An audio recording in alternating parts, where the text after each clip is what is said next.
Welcome back to the Deep Dive. We take complex topics and really try to break them down into something essential, something fascinating you can use. Yeah, cutting through the noise. Exactly.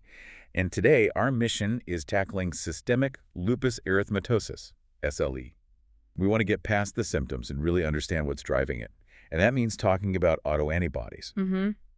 Because SLE is, well, it's the classic systemic autoimmune disease, isn't it? It really is. It's not just one organ. It's, potentially everywhere. Lesions can pop up in almost any organ system. Skin, joints, kidneys.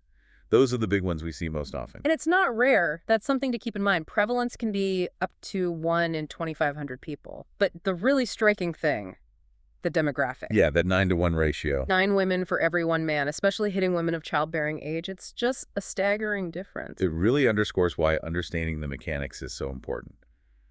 Which brings us right to the core issue, doesn't it? It does. The hallmark of SLE is this huge production of different autoantibodies. Loads of them. And here's the key thing for you listening. Mm-hmm.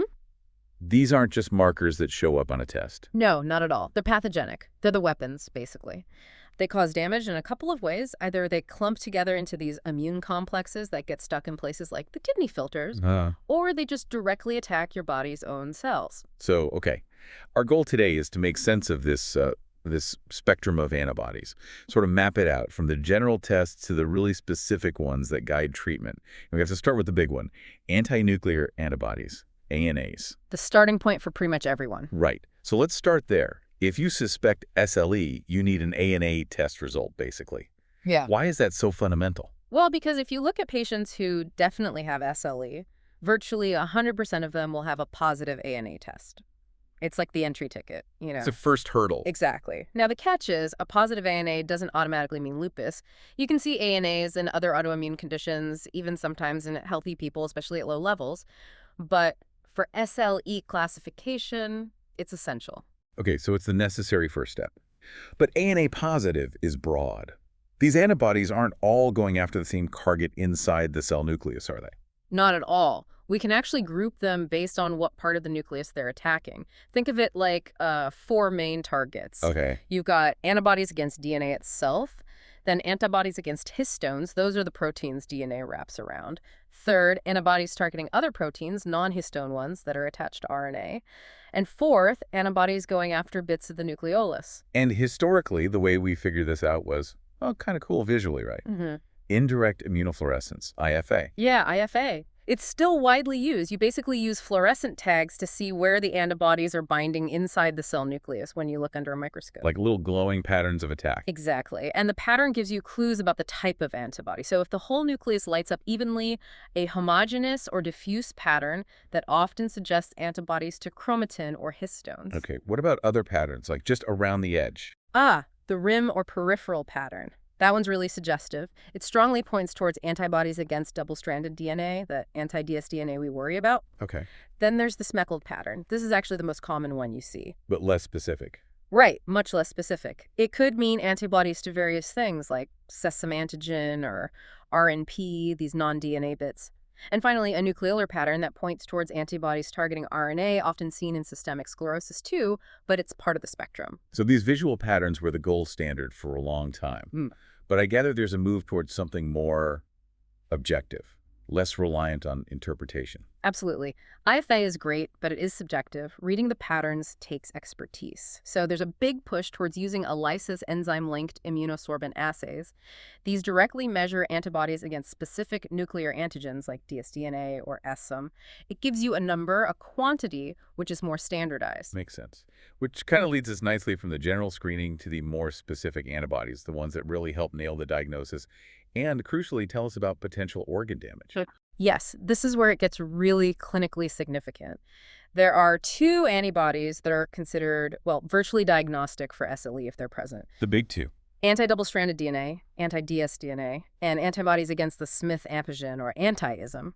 Let's take anti-dsDNA first, found in, 40 to 60% of SLE patients? Around that, yeah. But the critical thing isn't just that it's there, it's what it's linked to. Nephritis, kidney disease. Strongly, very strongly linked to lupus nephritis. If someone has high levels of anti-dsDNA, Alarm bells ring about their kidneys. So it's more than diagnostic, it's prognostic. It tells you about risk. Absolutely. Clinicians track anti-dsDNA levels. If they start rising, it often signals a flare is coming, particularly a kidney flare. It directly impacts treatment decisions you might need to get much more aggressive with immunosuppression. Wow, so watching that level can be critical for saving kidney functions. It's a direct action signal. Precisely. Then you have anti-SM, found in maybe 20–30% of patients. Less common, but very specific. Extremely specific for SLE. If you have both anti-dsDNA and anti-SMM positive, the diagnosis of lupus is pretty much locked in. There's very little else it could be. Okay, so those are the diagnostic heavyweights. But there are other ANAs that have really important clinical implications, especially around pregnancy, right? Yes, definitely need to talk about anti-Ro, also called SSA, and anti-La, or SSB. You find these in maybe 30–50% of SLE patients. And their significance. It's huge for newborns. If a mother has these antibodies, they can cross the placenta, and in the baby, they can cause congenital heart block, a very serious complication. They can also cause neonatal lupus, like a rash. That's incredibly important for expecting mothers with lupus or related conditions. Yeah. Just knowing those antibodies are present changes the whole picture for monitoring the pregnancy and the baby. Absolutely. We also sometimes see antibodies to U1-RNP. They're found in maybe 30–40% of SLE patients, though they're more classically associated with mixed connective tissue disease. But they are part of the lupus spectrum, too. Okay, we've really dug into the nuclear attack.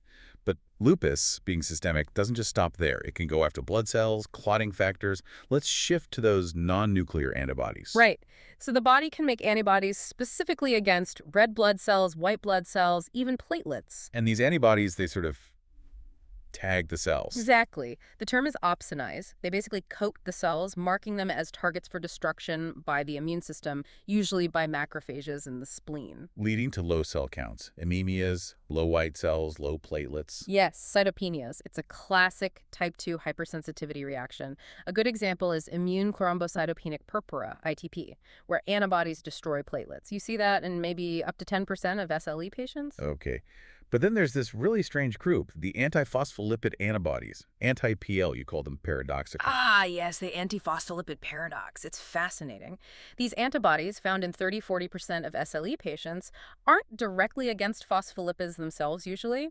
They target plasma proteins like prothrombin or beta-2 glycoprotein I when these proteins are bound to phospholipids. Okay. And the paradox comes in with clotting. Totally. In a lab test, in vitro, these antibodies interfere with the phospholipid-dependent clotting tests. They make it look like the blood takes longer to clot. That's why one was originally called the lupus anticoagulant. Anticoagulant makes you think it prevents clots. But in the body, in vivo, they do the complete opposite. They cause a hypercoagulable state. They make the patient more prone to clotting. That is bizarre. So a lab test says slow clotting, but the patient is at high risk for dangerous clots. Venous thrombosis, arterial thrombosis, strokes. Exactly. And also recurrent miscarriages, likely due to clots in the placental vessels. It's a major cause of morbidity and mortality in these patients. Dangerously pro-clotting, despite the name. Wow. That disconnect is huge. And isn't there a weird link to syphilis tests, too? Oh yeah, the false positive syphilis test. It's because some of these antiphospholipid antibodies, particularly those against cardiolipin, which is used in the VDRL syphilis test antigen cross-react. So the patient gets a positive syphilis test, but they don't actually have syphilis. It's the lupus antibody interfering. Just another layer of complexity. Okay, so we've mapped out this incredibly diverse arsenal of autoantibodies causing damage everywhere. But the why? Why does this happen? Why does the immune system get so derailed and stay that way? It seems to boil down to a failure in cleanup. That's getting to the heart of it. The root cause is a failure of self-tolerance, the immune system losing the ability to ignore self. But the persistence, the amplification, that's where newer insights come in, particularly around things like toll-like receptors or TLRs. TLRs. Those are the immune system sensors for microbes, right? They detect foreign DNA or RNA and trigger an alarm. Precisely. They're part of our innate immunity, designed to recognize patterns typical of bacteria or viruses. Now, in lupus, when our own cells die, which happens normally all the time, they release their contents, including self-DNA and self-RNA. Okay. Normally, this debris is cleared away quietly, but in lupus, it seems this clearance is inefficient. And this self-DNA and RNA gets packaged up with autoantibodies into those immune complexes we talked about. Uh-huh. These complexes get taken up by immune cells, particularly B cells and dendritic cells. Inside the cell, the complex is broken down, and guess what's released? The self-DNA and RNA. Exactly. And it hits those internal TLRs like TLR7 and TLR9. The cell essentially thinks it's seeing viral or bacterial nucleic acids. It mistakes self for non-self. So the body's own garbage triggers the invader alert system. Perfectly put. And this TLR signal acts as a powerful second signal, or co-stimulation. It turbocharges the B cells, telling them to make even more and even better autoantibodies against nuclear antigens. It becomes a vicious cycle. The antibodies lead to complexes, the complexes trigger TLRs, the TLRs boost antibody production. A self-feeding fire, fueled by the body's own nuclear waste. And this constant internal danger signal. Does that explain the interferon connection? It seems to, yes. We see high levels of type I interferons, the same cytokines crucial for fighting viruses in many SLE patients, and the levels often correlate with how severe the disease is. Okay. The thinking is that this constant TLR stimulation by self-nucleic acids drives the production of type I interferons. These interferons then further activate B cells and dendritic cells, promoting more inflammation, more autoantibody production. It's like the immune system is stuck in a permanent high-alert antiviral state, but the virus is actually itself. Which is exhausting and damaging. And external things can pour gasoline on this fire, right? Like sunlight. Absolutely. UV light exposure is a well-known trigger for lupus flares, especially skin flares, but sometimes systemic ones too. Why UV light specifically? Well, UV radiation damages skin cells, causing them to undergo apoptosis-programmed cell death. This releases a sudden burst of nuclear antigens right there in the skin. More fuel for that TLR fire. Exactly. Plus, some evidence suggests UV light might even modify the self-DNA, making it look even more foreign or immunostimulatory to those TLRs. And underlying all of this, there has to be some predisposition, right? It's not just bad luck. Oh, for sure. Genetic susceptibility is complex, but definitely plays a role. It's not a single gene disease, but variations in multiple genes, some in the MHC region, but many outside it too, like PTPN22, CTLA4, genes involved in immune regulation and clearance pathways seem to lower the threshold for breaking self-tolerance. They kind of set the stage. So the genes load the gun, and maybe the environment or internal factors pull the trigger, setting off these amplification loops? That's a good way to think about it. So, bringing it all together, these autoantibodies are doing double duty. They're crucial diagnostic markers, especially anti-dsDNA and anti-CISM for specificity. But they're also the direct drivers of disease, causing the damage, whether it's immune complexes clogging kidneys or antiphospholipid antibodies causing clots. So the simple summary for someone trying to grasp SLE, Yeah. it's a chronic, often relapsing, remitting disease. The immune system mistakenly attacks the body's own nuclear material. And this attack is constantly refueled because the enemy, our own cellular debris, is always present, Yeah. triggering alarm signals like TLRs and interferons, creating a damaging feedback loop. Exactly, which leads to, I think, a really provocative final thought, building on something you touched on earlier. We've focused a lot on the immune system's attack and the autoantibodies, but the source material hints at this idea of a large burden of nuclear antigens fueling the fire. What if the primary problem isn't the attack itself? You mean? What if it's not the immune system being overly aggressive initially, but something else? What if the core defect is actually the body's defective clearance of apoptotic cells? Think about it. If the cellular debris, the nuclear antigens from dying cells, were cleaned up efficiently and silently like they're supposed to be, But then wouldn't be that constant source of fuel for the TLRs, that constant danger signal. Precisely. Maybe the immune system is reacting, perhaps overreacting, but reacting to something that shouldn't even be there in such quantities. It shifts the focus, doesn't it? From blaming the soldier firing the weapon to questioning why the target was left out in the open in the first place. It reframes the whole problem from an overactive attack system to potentially an underperforming cleanup crew. That is definitely something to think about, a different angle on where future therapies might even focus. Something to ponder.